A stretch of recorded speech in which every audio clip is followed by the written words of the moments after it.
예, 오늘은 19째 마당 19과 어머니에 대해서 배우겠습니다. 20과에서는 이제 앞으로 이 어머니의 후속 그 교리를 같이 배우시겠습니다. 우리들의 도움이신 어머니 하는 그런 믿는 이들의 도움이신 어머니 하는 대목으로 교육을 배우겠습니다. 자, 우리가 어느 성당을 가든지 그 정문을 들어서면 제일 먼저 눈에 띄는 것이 앞마당 뜰에 있는 성모상입니다. 신자들은 이 성당으로 들어가기 전에 이 성모상 앞에 가서 어머니 저 왔어요 하고 꾸벅 절을 하고 들어갑니다. 그래서 이것을 보고 개신교 신자들은 우리 가톨릭 그 신자들이 성모당에 다닌다 이렇게 비난을 합니다. 그리고 성모상은 우상이고 또 성모 공경은 우상 숭배다 하는 식의 그런 얘기도 곁들여서 합니다. 그리고 자기 자신들은 그리스도교 신자지만 우리 가톨릭 그 교회는 마리아를 믿는 교회다 이런 식으로 가끔 사람 잡는 소리도 합니다. 과연 그런가? 그것에 대해서 오늘 먼저 이렇게 검토를 하면서 들어가 보겠습니다. 우선 우리가 이 성모님을 생각할 때 제일 먼저 해결하고 넘어가야 되는 것이 이 우상에 대한 얘기입니다. 이 성서에서 출애굽기 20장 4절의 말씀에 의하면은 우상은 위로 하늘에 있는 것이나 아래로 땅 위에 있는 것이나 땅 아래 물 속에 있는 어떤 것이든지 그 모양을 본따 새긴 것을 말합니다. 그러니까 하느님께서는 사실 형상이 없으세요. 하느님께서는 틀이 없으시고 또 하느님은 이 제한을 받지 않는 분이세요. 그런데 이런 하느님에게 이 하늘과 또는 땅과 또는 물 위에 있는 어떤 형상을 본따서 그 이 형상을 부여를 하는 것, 그것이 우상이다 하는 그런 내용이죠. 이 말씀을 우리는 이렇게 공간적으로 또 물질적으로만 생각할 필요는 없습니다. 이 말씀은 이 정신적으로도 우리가 알아들을 필요가 있어요. 말하자면 하느님은 이런 분이다 하고 내 마음속에 하느님의 그림을 이렇게 그리고 있다면은 그게 뭐예요? 그게 우상이에요. 그래서 우상은 하느님을 이렇게 내가 하느님에 대한 관점을 좁혀서 하느님을 그 안에 가두어 놓고 이것이 하느님이다 하고 하느님을 제한시키는 것, 이것이 우상입니다. 그러나 실제로 존재했던 어떤 역사상의 인물을 어떤 그 사람의 어떤 모양을 본따서 형상으로 만들어 놓는 석상 또는 동상 이런 것들은 우상이 되질 않죠. 이런 것들은 기념물이에요. 기념물. 그래서 우리가 예수님에 대해서 이제 예수님을 기억해 가지고 그 예수님을 이렇게 그 만들어 놓은 예수상, 이거는 우상이기보다는 예수님에 대한 기념물이다. 또 성모님에 대해서 만들어 놓은 성모상, 이거 성모님에 대한 기념물이에요. 이것을 볼 때마다 우리는 예수님을 떠올릴 수가 있고 성모님을 떠올릴 수가 있어요. 그래서 이것이 그 말하자면 우리 신앙에 방해를 주는 것이 아니고 오히려 도움을 줍니다. 그래서 성상도 성화도 우상이 아니고 우리 신앙에 어떻게 보면 도움을 주는 보조 도구가 될 수가 있어요. 만약에 이렇게 기념하고 기억하는 것들이 우상이라면 사진도 찍지 말아야 돼. 사진은 어떤 사람을 기억하기 위해서 찍어서 간직하고 내가 보면서 이 사람 생각이 나고 말이에요. 옛날 추억도 더듬어 보고 이러거든요. 그래서 이것이 그 말하자면 우상이라면 이건 우리 이 세상에서 지금 우리가 자유롭게 할 수 있는 건 많지가 않다. 이렇습니다. 자, 실제로 이제 우리 가톨릭 교회는 이 다른 사람들이 얘기하듯이 하느님 자리에 성모님을 갖다 놓고 성모님을 신으로 섬기질 않아요. 그렇죠? 그래서 이 하느님 특히 이제 삼위일체 하느님께 드리는 그것을 우리는 흠숭이라고 그러고, 이제 성인이나 또는 교회에서 우리가 아주 중요하게 생각하는 인물들에 대해서 이 공경을 하는 것을 이제 공경지례 이렇게 얘기를 하죠. 그죠? 그리고 이 성모님은 특별히 이제 성인 중에 가장 으뜸이시기 때문에 공경에 최고의 공경을 드린다. 그래서 상경지례 이렇게 이제 우리가 얘기를 합니다. 우리가 훌륭한 신앙의 삶을 산 인물에 대해서 존경하는 것은 당연한 일입니다. 엘리사벳은 이 성모 마리아를 여인 중에 가장 복된 여인이라고 고백을 했어요. 이 얘기는 뭐냐? 이 세상에서 태어나서 이 세상에서 큰 일을 이루고 간 사람들이 많지만 성모님 이상으로 큰 일을 하신 분도 없고 성모님 이상으로 존경을 받을 만한 일을 하신 분도 없다. 이 고백이에요. 맞죠? 네.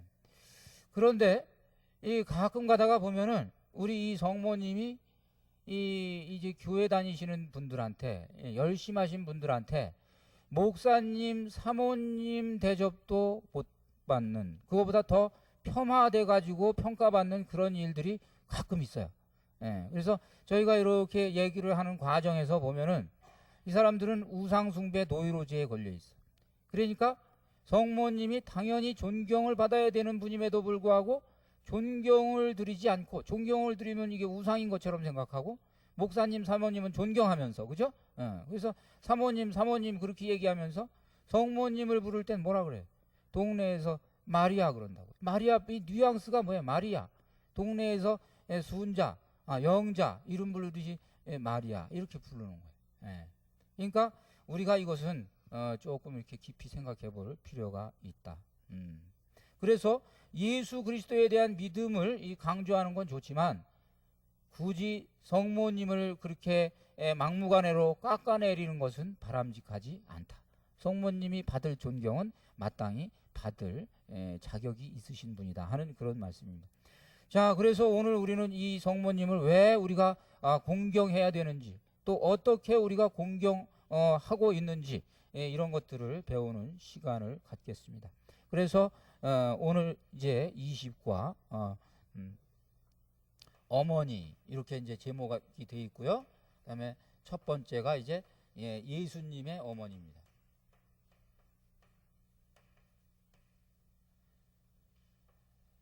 그다음에 이제 두 번째가 크게 봐가지고 이 예수님의 어머니가 교회의 어머니가 돼요.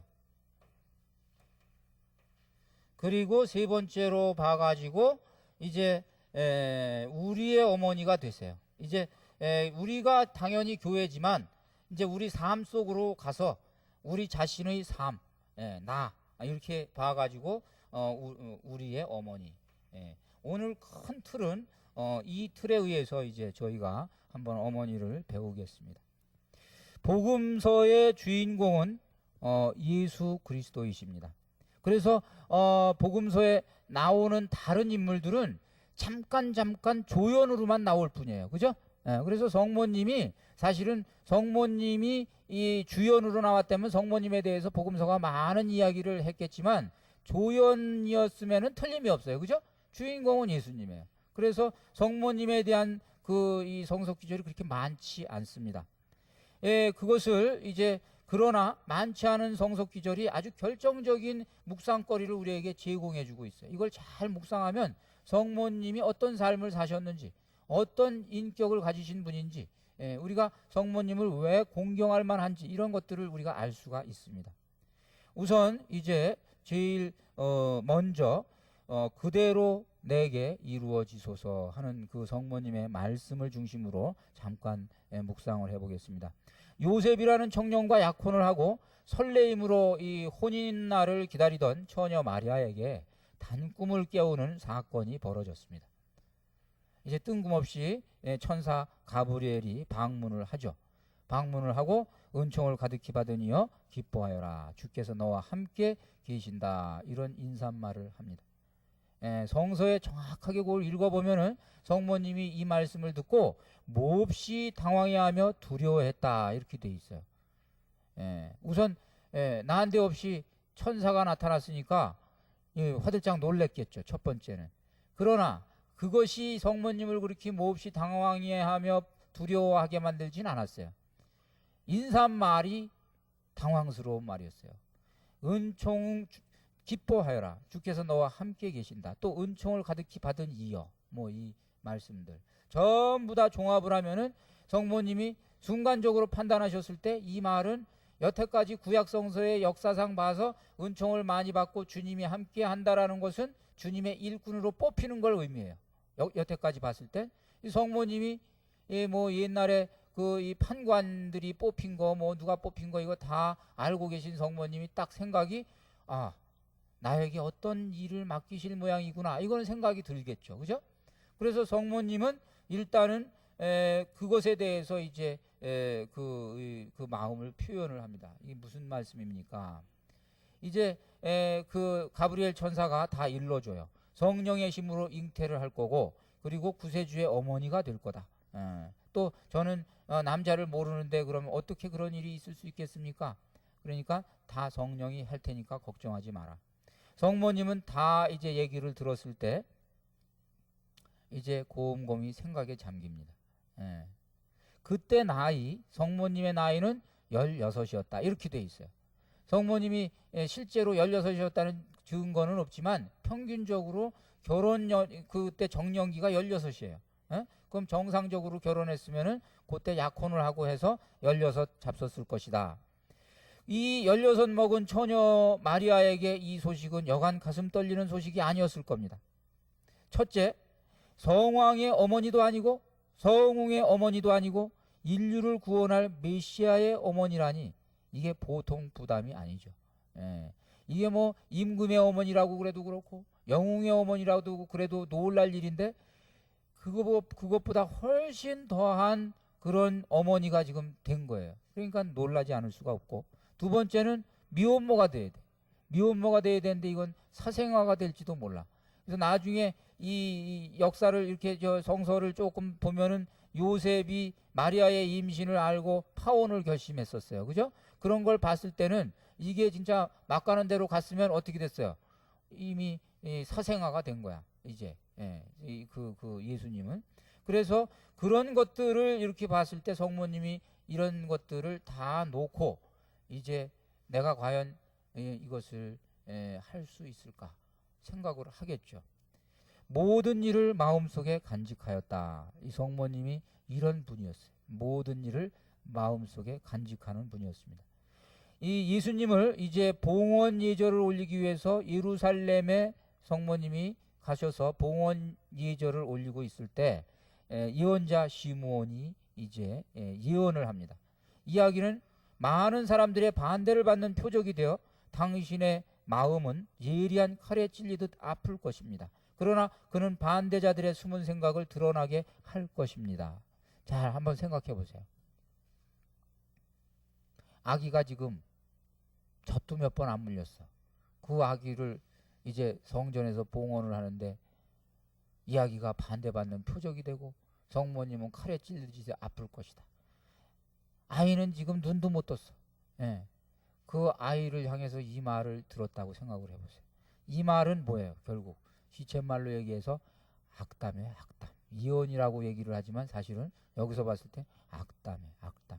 젖도 몇 번 물리지 못한 아기에게 너무도 가혹하고 모진 예고였어요. 그리고 이 어머니에게는 저기 서편 하늘에 떠 있는 먹구름장이에요. 저 먹구름이 언젠가 비를 몰고 올 거예요. 어둠을 몰고 오고, 그죠?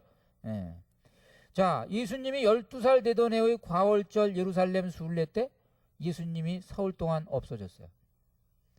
그리고 이제 요셉성이라고 성모님이 한참 찾다가 사흘을 헤매면서 찾다가 예수님을 발견하고 예수님한테 야단을 쳐요.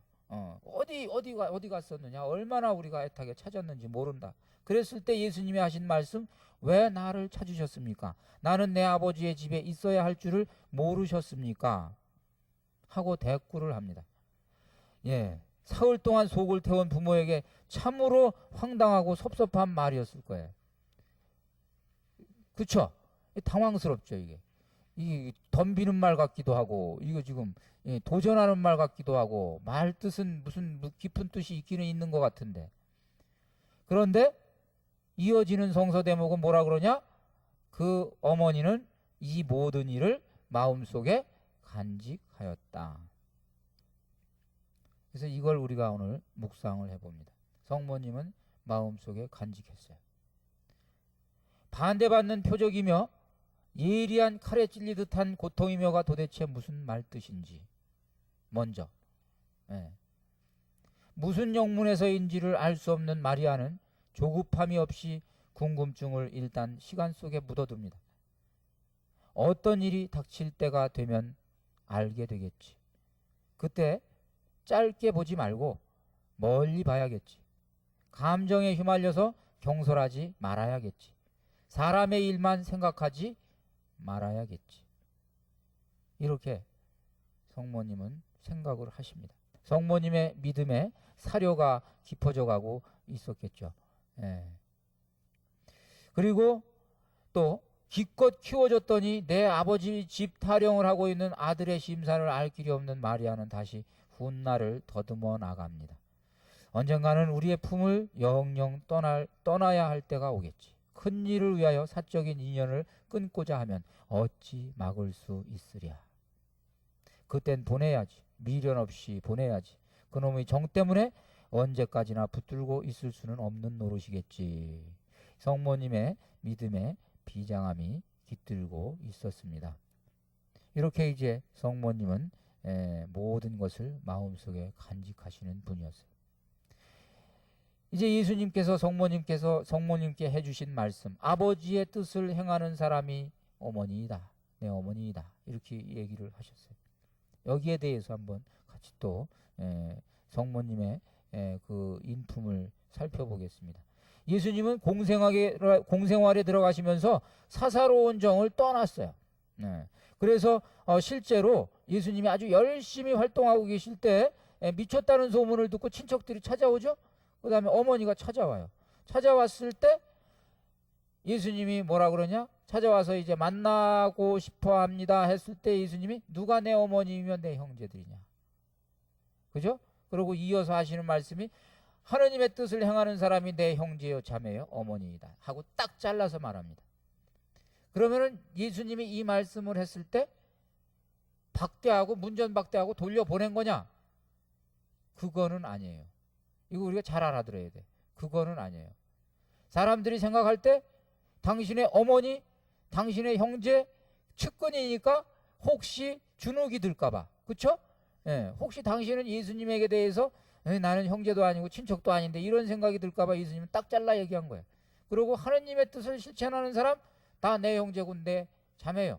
그러니까 그 주변에 있는 군중들을 예수님은 오히려 당신에게 끌어들이셔요. 그죠? 그러면서 성모님을 박대하는 것이 아니고 예수님은 알고 계셨어요. 성모님이 이 세상에서 누구보다도 하느님 아버지의 뜻을 잘 실천하는 사람인 건 예수님이 더 잘 알고 있었죠. 그죠?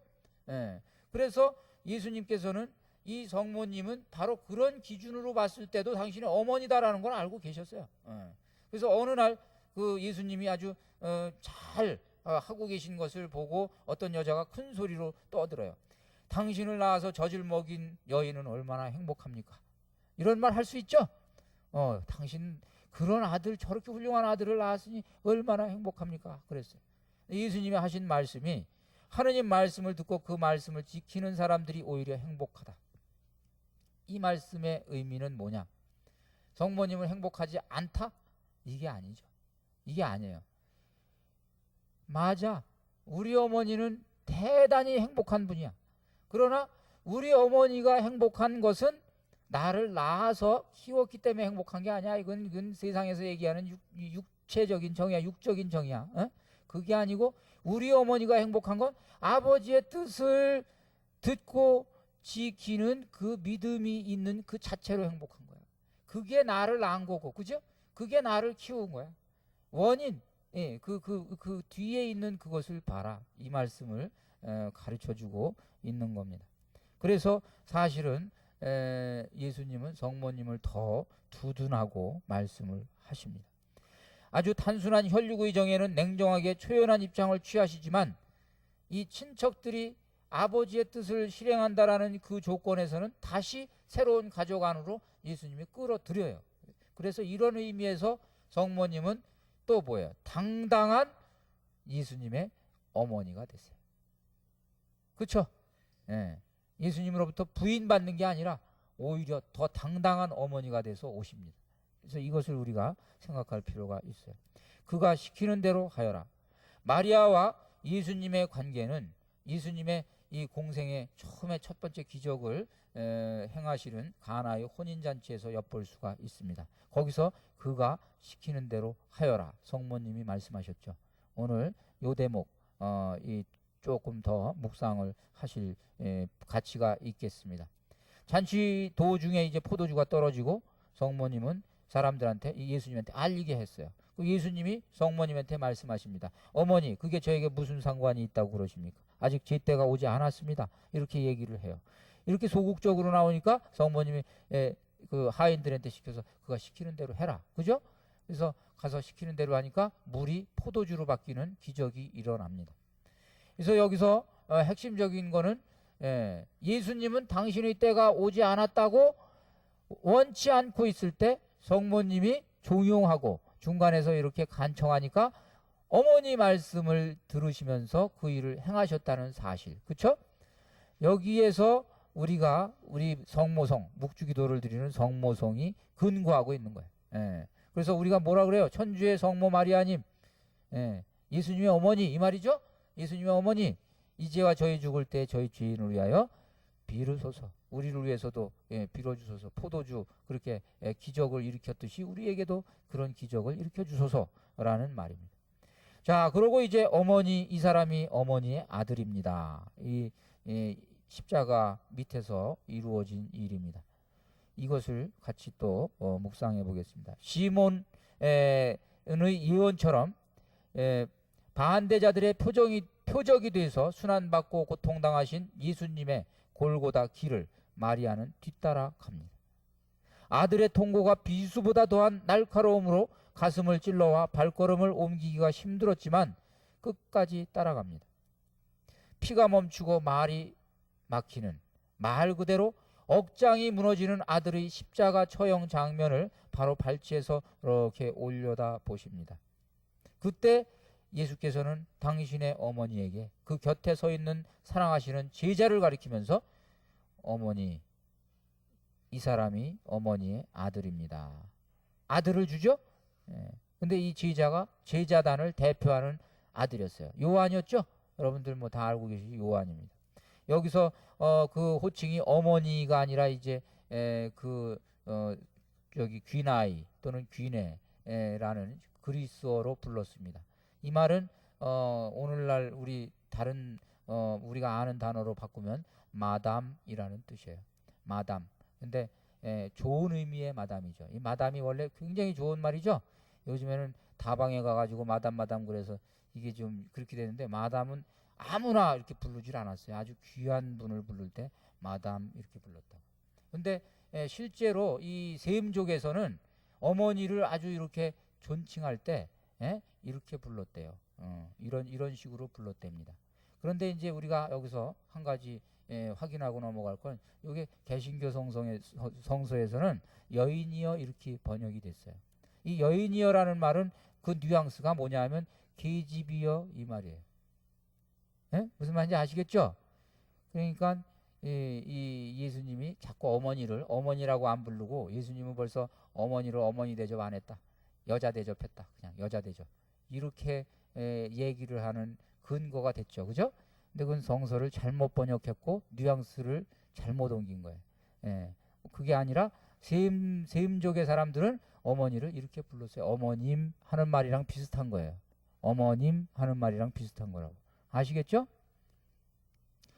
자, 그래서 이제 제자들이 이렇게 어머니를 받게 됩니다.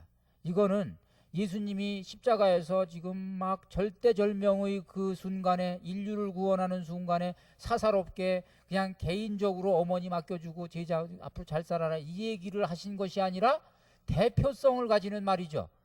적어도 십자가 위에서 돌아가시면서 하신 말씀은 인류 구원과 연관이 되는 말씀이에요. 그렇겠어요? 안 그렇겠어요? 당연히 그렇죠. 당연히. 그래서 이 인류 구원과 연결이 되는 말하자면 어머니를 우리의 어머니로 주시고, 그 다음에 어머니에게는 당신의 자녀로 주시고, 그래서 어머니는 자녀처럼 돌보시고 우리는 어머니처럼 모시고 하는 일이 여기서 발생하는 거예요. 그래서 나중에 이제 제자를 향해서 뭐라 그래요? 이분이 내 어머니이시다. 그죠?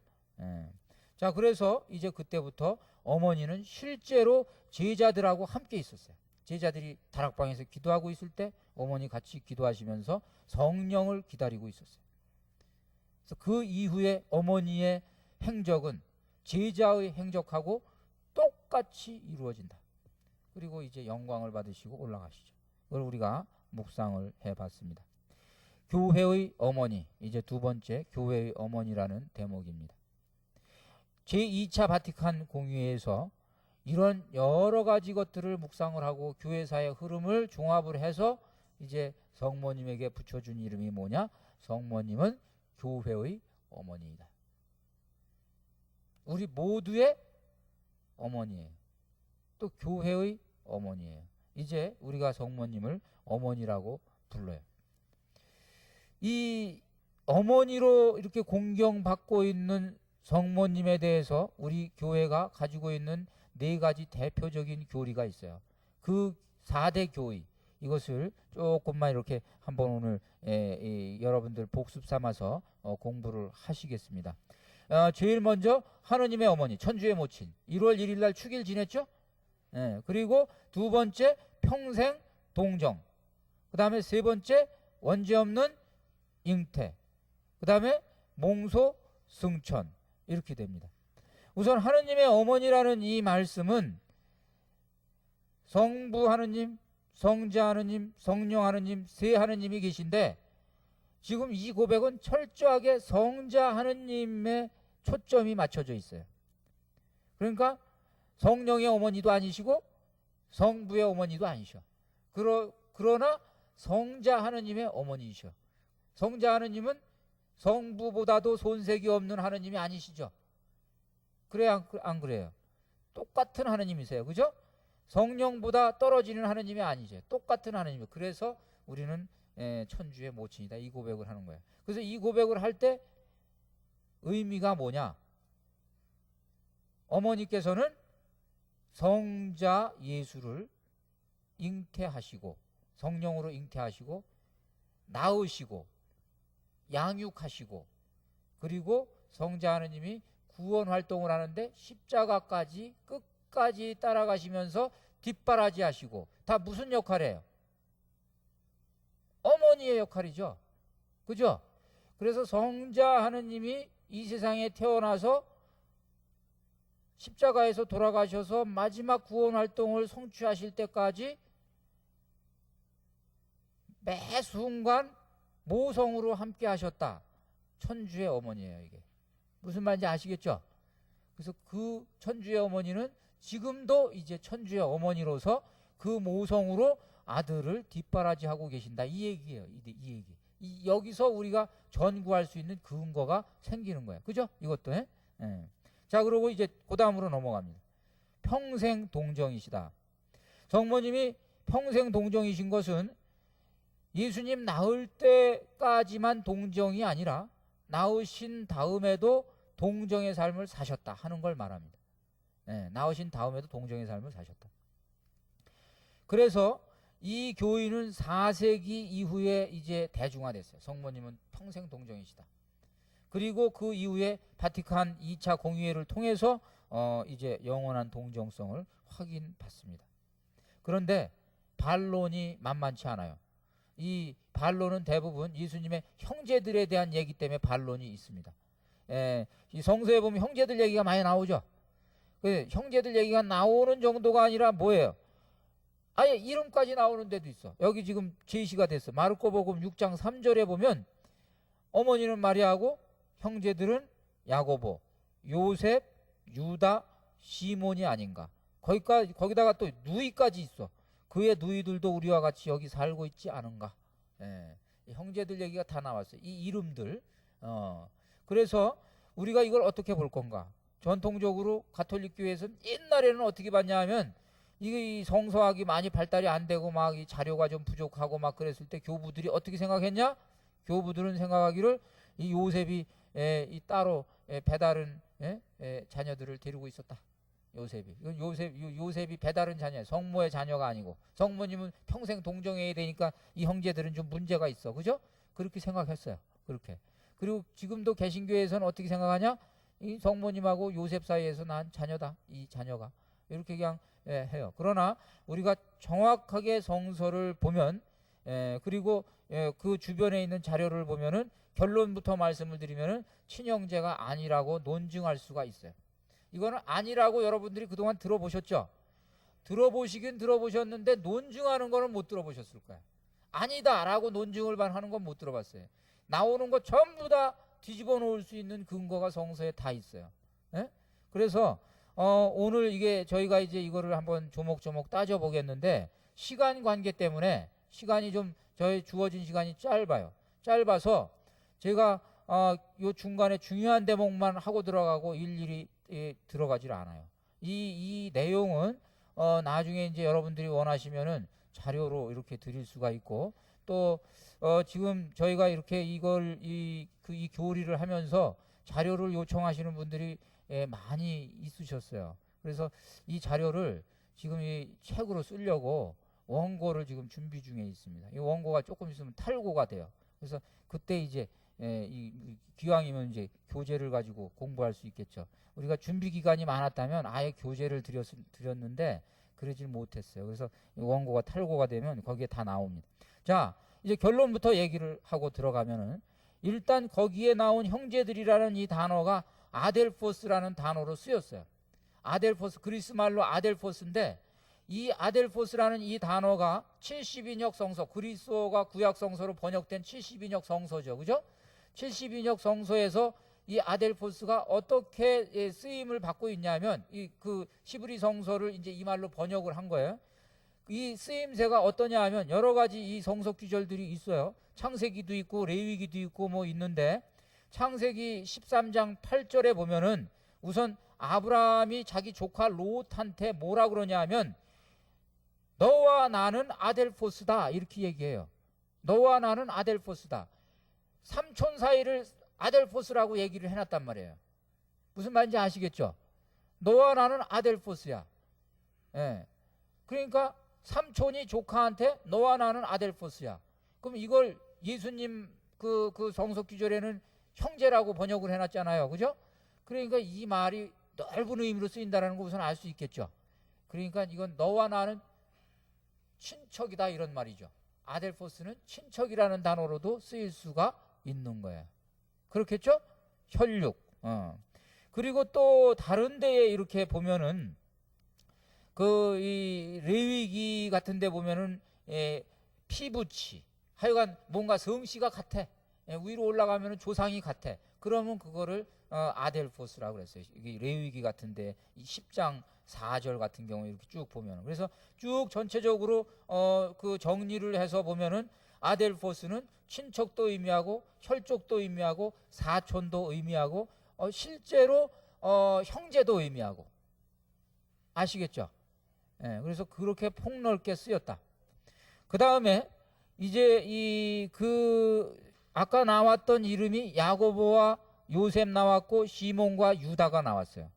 그런데 이 네 이름이 각각 말하자면 해명이 됩니다. 우선 마태복음 27장 56절을 보면은 거기에 뭐라고 되어 있냐면은 그 중에는 막달라 여자 마리아가 있었고 야고보와 요셉의 어머니 마리아와 제베데오의 아들들의 어머니도 있었다. 이렇게 되어 있는데 이 성서 구절하고 별도로 성모님에 대한 얘기가 따로 있어요. 따로 있으면서 야고보와 요셉의 어머니 마리아 이렇게 되어 있죠. 만약에 이 성서를 제대로 기록을 하려면 뭐라고 써야 되면 예수님의 형제들, 그러니까 야고보와 요셉이 예수님의 진짜 어머니면 그렇잖아요. 예수님의 형제들이었으면 당연히 그 어머니는 마리아잖아요. 성모 마리아.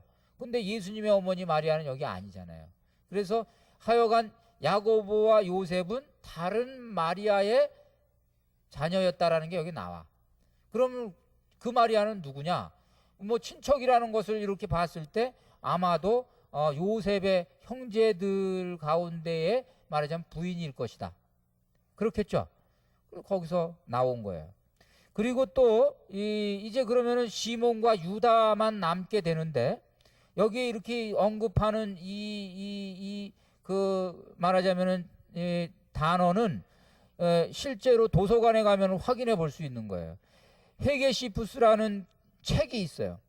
헤게시푸스라는 책이 이제 이게 일종의 이제 역사서인데, 이거는 이제 뭐냐 하면은 이 에우세비우스라는 역사가가 예수님 시대의 생존 인물입니다. 이 사람이 유대 전쟁 역사를, 이제 유대인과 로마인들의 전쟁 역사도 쓰고 해가지고 유명한 사람인데, 그 중에서 이제 요런 제목으로 책을 썼는데, 그 책이 이제 여기에 그 책에 나오는 이름이 시몬과 유다의 이름이 나와. 예수의 형제 시몬과 유다 이렇게 나와. 예수의 형제 시몬과 유다, 그 아버지가 누구냐? 클로파의 자녀라고 나와요 거기에. 왜냐하면 이 사람들이 그때 같이 이렇게 그 이스라엘을 움직이던 몇몇 영향력 있는 사람들이었단 말이에요. 그래서 거기에 나오는데, 그 얘기는 뭐냐 하면은 결국에는 이 사람들은 아버지가 다르다. 아버지가 클로파예요. 요셉이 아니고. 그죠? 예. 그러니까 아버지가 클로파면 클로파는 누구냐? 요셉의 형제라는 얘기예요. 클로파가. 그러니까 결국에는 여기 있는 사람들이 짧게 보면은 사촌 형제고, 조금 넓게 보면은 육촌 형제쯤 되는 사람들이에요. 다 이 이름들이. 예. 그래서 그런 이름들을 다 종합을 하면은 결국에는 성모님하고 이 친척들이 예수님을 따라다닌 거예요. 그럼 왜 이 얘기가 나왔냐? 예수님이 이 12살 잡섰을 때 요셉 얘기가 나오다가 그 다음에 뚝 끊겨요. 그 요셉 성인께서 일찍 돌아가셨다는 얘기예요. 그러니까 그때 당시에는 가부장이잖아요. 예수님하고 성모님하고 어떻게 해? 아버지가 없으니까, 그죠? 형제 집에 가서, 꼭 동네에 있는 형제 집에 가서 같이 잘 어울리면서 지내는 거죠. 그래서 더 의지를 하고 지냈겠죠. 그래서 예수님은 그 사람들하고 아주 늘 함께 다녔다는 거예요. 함께.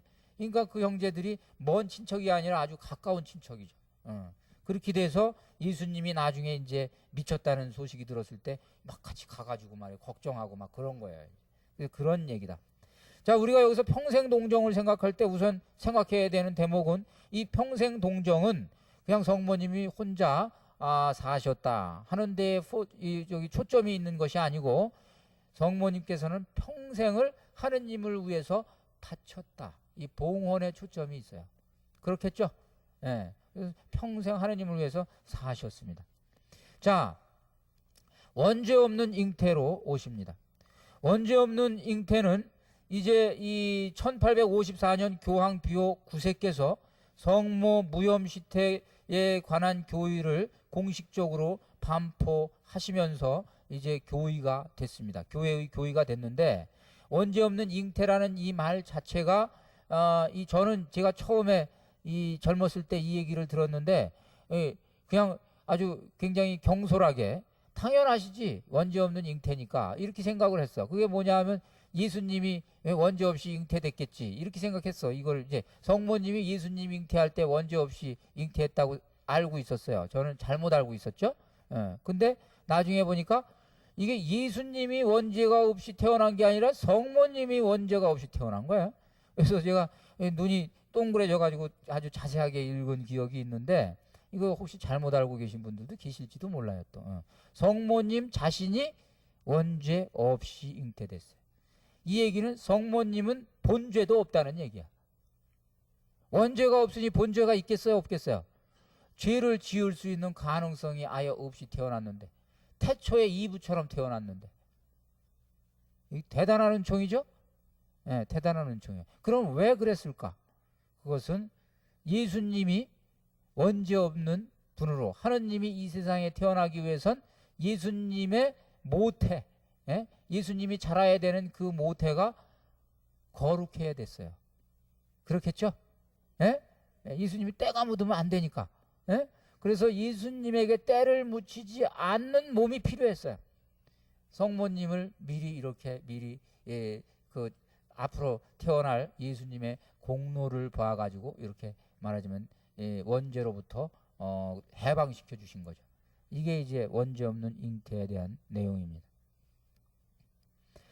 자, 몽소승천, 이거는 1950년도에 이 교황 비오 12세께서 반포를 하셨어요.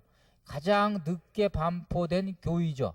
1950년도니까 뭐 결론적으로 종합적으로 말씀을 드리면 이 몽소승천 이것은 그 좀 이렇게 그 야사입니다마는 교회에서 2차 세계대전에 이 종식을 가져다 준 가장 큰 공로를 갖고 계신 분이 누구예요? 성모님이에요. 성모님의 메시지, 성모님 메시지 듣고 기도하고 묵지기도하고 막 그랬잖아요. 그죠? 그래서 여기에 대한 감사에 또 이렇게 묵상, 하느님의 여러 가지 계시 이런 걸 종합을 해가지고 바로 50년도에 45년도에 끝났으니까 그죠? 50년도에 반포한 걸로 알고 있습니다. 자, 그래서 이 내용은 뭐냐 하면 지금 성모님은 몸과 영혼이 함께 천국에서 영광의 상태에 있다. 거기 제가 드린 자료가 영생인데 그게 아니라 영광이에요. 영광의 상태에 있어요. 예수님이 받으시는 그 영광을 성모님이 같이 누리고 계시다. 하늘에 불러 올림을 받았으니까 현양되셨다는 얘기예요. 우선은 그것만 의미할 뿐만 아니라 둘째로 성모님께서 현양되셨을 뿐만 아니라 성모님께서 지금 인류의 구원을 위해서 역할을 새로운 사명을 받으셨다는 걸 또 의미해요. 하느님이 성모님을 뭔가 사용하시기 위해서 이런 특별한 은총을 주셨다는 거예요. 그래서 성모님이 나중에 실제로 발현하시잖아요.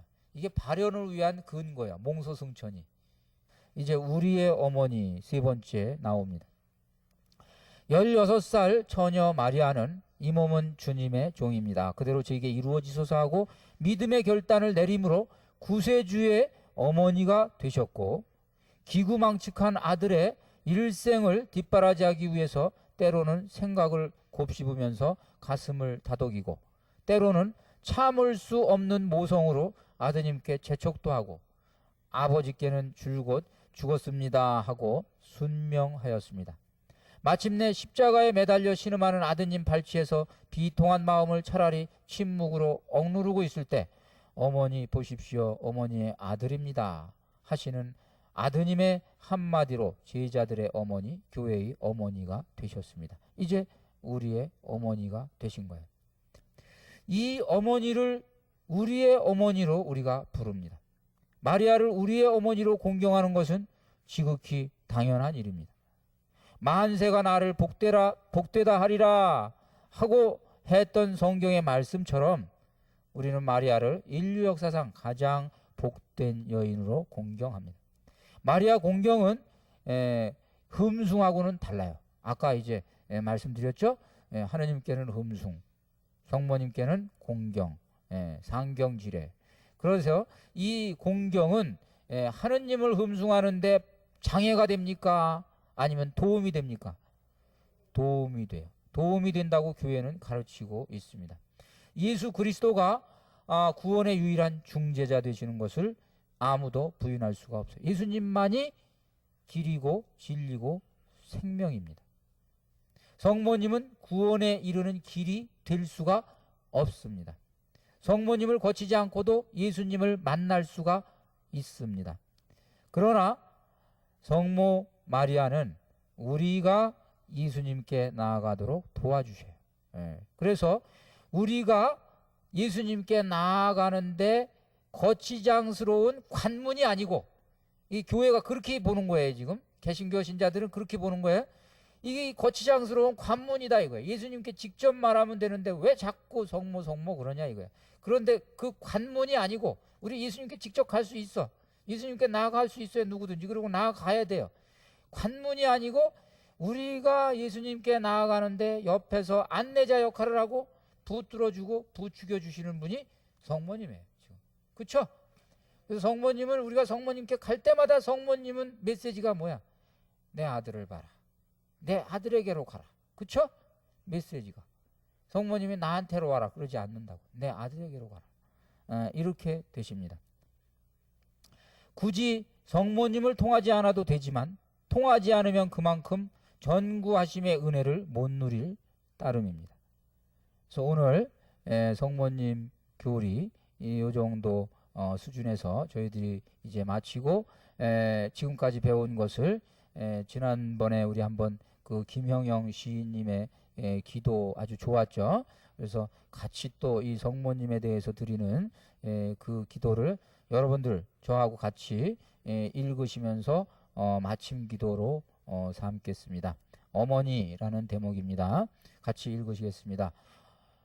먹보요 술꾼이며 죄인들의 친구, 가난한 사람, 억울한 사람, 병든 사람, 어린이와 장녀들과 세리들, 사람 대접 못 받는 사람들을 위로하고 하늘의 일이 땅의 일이라고 세상을 외치다 반대받는 표적이 되어 스스로 십자가를 만들어지고 외로이 못 박혀 죽어간 아들, 그가 곧 하느님이라는 신령한 믿음 때문에 숨어 사랑하고 숨어 기도하고 숨어 기다리고 숨어 눈물 흘리신 어머니, 아들의 일이기에 예리한 칼에 찔리는 아픔도 가슴에 묻고 살았느니 거짓과 위선으로 캄캄한 이 고통의 바다를 오늘도 땅끝에서 밝히고 있는 바다의 별, 사람의 아들의 어머니여, 우리네 어머니의 어머니여. 아멘. 감사합니다.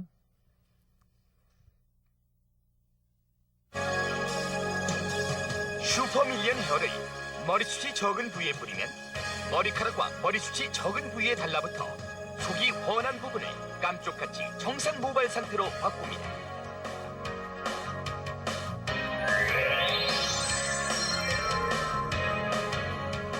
외출하기 전에 빠르고 간편하게 준비하세요.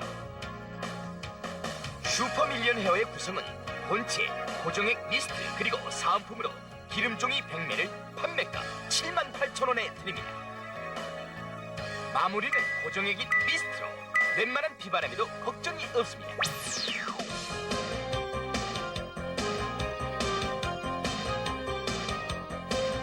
슈퍼밀리언 헤어를 머리숱이 적은 부위에 톡톡 뿌려주면 예전의 정상 모발 상태로 바뀝니다.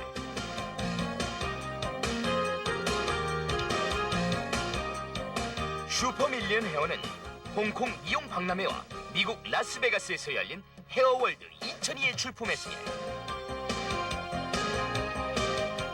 머리숱이 적다고 실망하지 마세요.